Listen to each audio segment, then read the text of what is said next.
Di sini saya ditemani sama perwakilan dari Langgara, ada Mr. Ken Archie, kemudian ada bintang tamu kita, spesial VIP kita yang sudah di-book-nya lama banget ini, yaitu Felix Prasetyo. Ya. Nah, Felix ini adalah students dari Universal dulunya, waktu menguruskan studinya di Langgara ya. Jadi Felix ini dari penabur, selesai dari SMA kelas 3, kemudian lanjut ke Langgara, ambil Computer Science 2 tahun, setelah itu transfer ke UBC untuk Computer Science-nya juga ya. Dan dia banyak banget selama berapa tahun ya tinggal di Vancouver-nya totalnya? 5 tahun dari sih? 2015, berarti hampir 7 tahun sekarang. Felix, bisa ceritain gitu, kamu waktu dari SMA, waktu kamu di SMA, kita awal-awal dulu aja gitu. Sejak kapan kamu mutusin mau ke Kanada nih, Felix? Aku memang udah pengen kuliah keluar dari kelas 10 SMA 1, cuma kan masih belum tahu mau ke negara mana. Waktu itu negara yang aku mau pilih itu kayak pas lulus harus bisa kerja terus aku bisa menetap di sono gitu loh. Jadi pas itu kan aku lihat kayak Australia, US, terus New Zealand segala macam. Waktu itu cuman 2 negara jadi yang bisa. Waktu itu yang gampang cuma New Zealand sama Kanada. Terus akhirnya kan New Zealand lebih murah kan ya. Waktu itu dolarnya cuma 7.000, terus Kanada 10.000 atau 9.000 sekian lah. Pas aku SMA 3 itu dolar New Zealand sama Kanada hampir sama. Jadi akhirnya aku pilih Kanada, terus juga Kanada kan lebih dekat ke Amerika kan ya, terus lebih banyak opportunity, jadi aku pilih Kanada habis itu. Jadi ya akhirnya ya ke Langgara.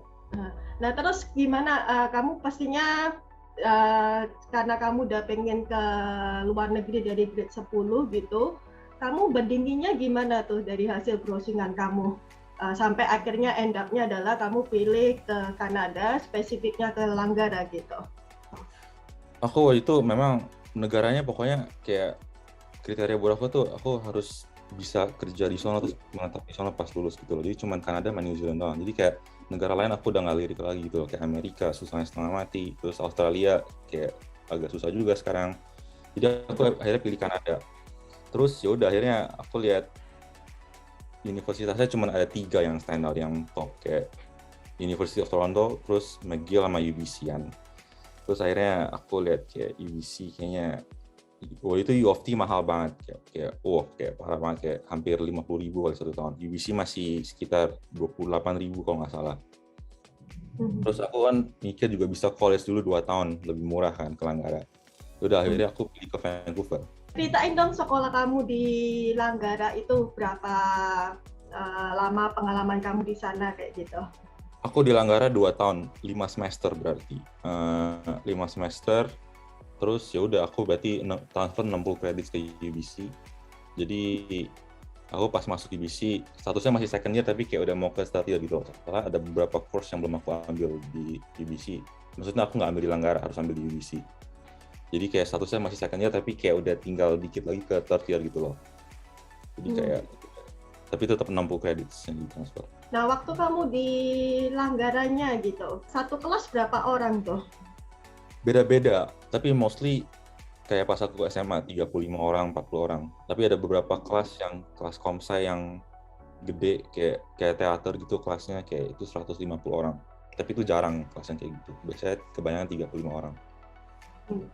Bisa jelasin nggak kamu pas di Langgara itu di belajar computer science-nya itu apa aja sih yang kamu pelajarin di tahun pertama, tahun kedua gitu?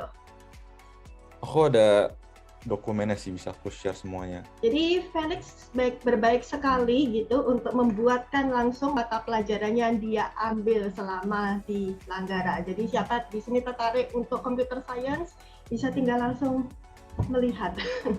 Ntar kalau mau copy paste nih gue kasih linknya tinggal copy ya ntar gampang. Basically dulu pas aku di Langgara semester 1 aku ambil kalkulus 1, ambil fisika, ambil kimia terus elektif. Jadi aku belum ambil komsa di semester pertama. Soalnya kan butuh kalkulus 1 kelasnya. Jadi aku ambil komsai di semester yang kedua. Soalnya dia butuh mat dulu. Matematikanya harus diselesain dulu baru bisa ambil komsai. Nah setelah itu baru aku mulai ambil computer science, jadi 5 semester. Jadi ini semua yang aku ambil terus transfer ke UBC. Nah, belajarnya tuh banyak kan ke matematika ya, berarti ya, lebih banyak kan kalau dari kamu tunjukin di sini ya. Kalau mau ikutin kurikulum UBC kayak begitu UBC mereka semuanya kayak dianggap science students dulu, tahun pertama sama tahun kedua. Nanti baru tahun ketiga kayak mereka baru ituin komsci. Jadi di tahun ketiga sama keempat baru pelajaran aku komsci semua. Jadi tahun pertama keduanya masih kayak science, hitungnya science sama UBC. Nah, waktu kamu di Langgara gitu dengan satu kelas yang sekitar 35 ke 40 dan ada yang kelas gede gitu, ada kesulitan belajar nggak sih dibandingin waktu kamu, karena kamu kan gimana pun dari sekolah Indonesia, dari lokal ya, maksudnya national system gitu, bukan international school gitu kan. Ada ngalamin kesulitan nggak sih untuk ngikutin pelajarannya di Langgaranya itu kamu? Kalau pelajaran science kayak math, physics, chemistry nggak gitu-gitu amat sih. Pelajaran kayak writing biasanya kayak orang Indo biasanya, bahkan yang dari sekolah internasional pun juga struggle biasanya. Karena writing kayak lebih analytical gitu loh, lebih critical thinking, bukan lebih kayak kreativitas gitu loh. Kalau ini kan kalau di Indo kan biasanya hafal mati rumus gitu, di sini nggak bisa kayak gitu di sini. Kayak mereka bahkan kasih rumusnya gitu loh. Tapi yang penting kamu harus tahu konsepnya di sini. Jadi kayak biasanya anak Indo aku biasa rekomen buat bahasa Inggrisnya apalagi di writing harus kuat. Soal Langgara susah begituan. Oh, justru yang dipersiapin lebih ke writing-nya ya, Inggrisnya ya? Iya. Kalau yang kayak math, fisika, kimia itu first year ngulang SMA doang.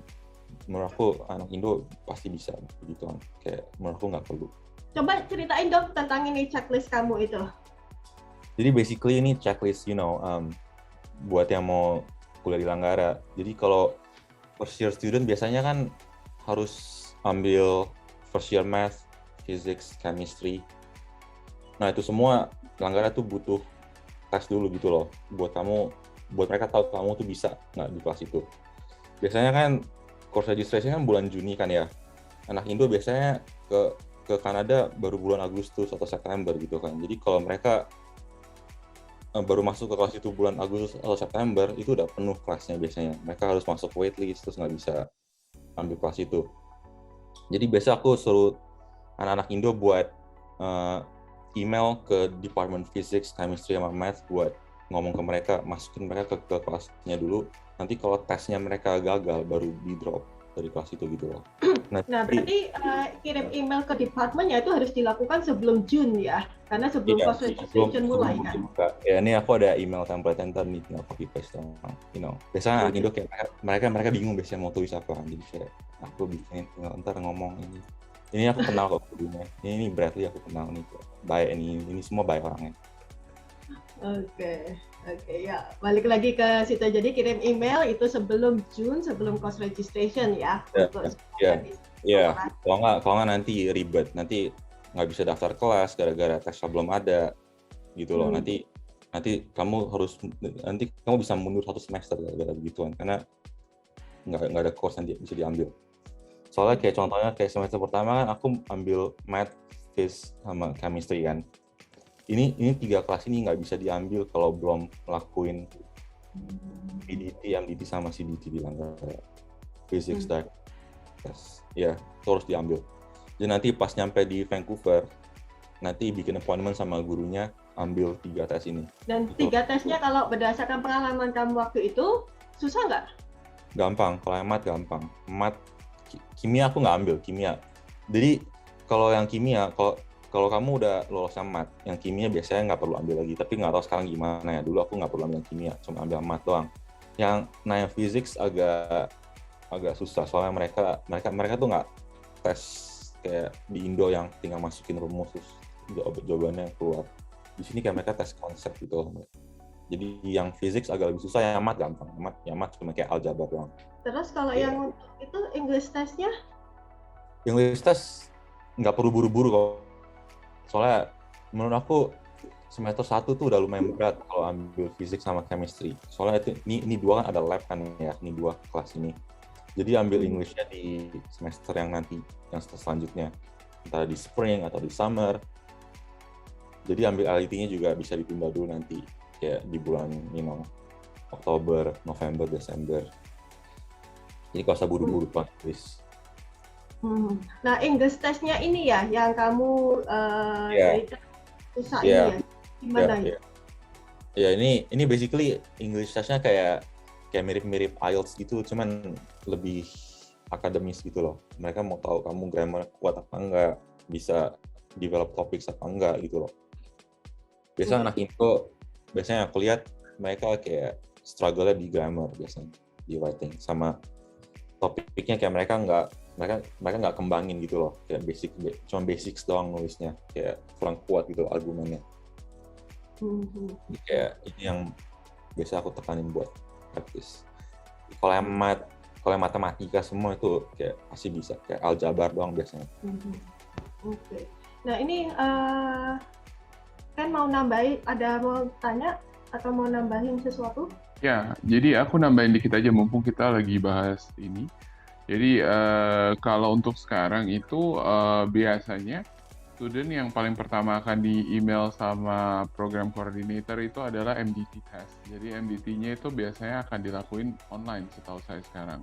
Bisa online. Ya, jadi bisa online. Kecuali LET. Emang kalau LET nggak bisa online. Biasanya LET harus arrive on the spot.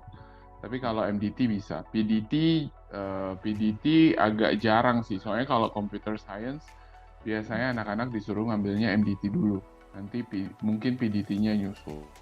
Kayak gitu. Kalau CDT sekarang kayaknya udah nggak ada. Udah nggak keluar juga di diagnostic test kita, udah nggak ada. Jadi cuma ada 3 sekarang. LET, MDT, sama PDT. Cuma 3 itu. Oke. Iya, dulu aku juga nggak tes chemistry sih. Kayak dulu gurunya bilang kalau udah masuk math nanti di sistem langsung dikasih daftar.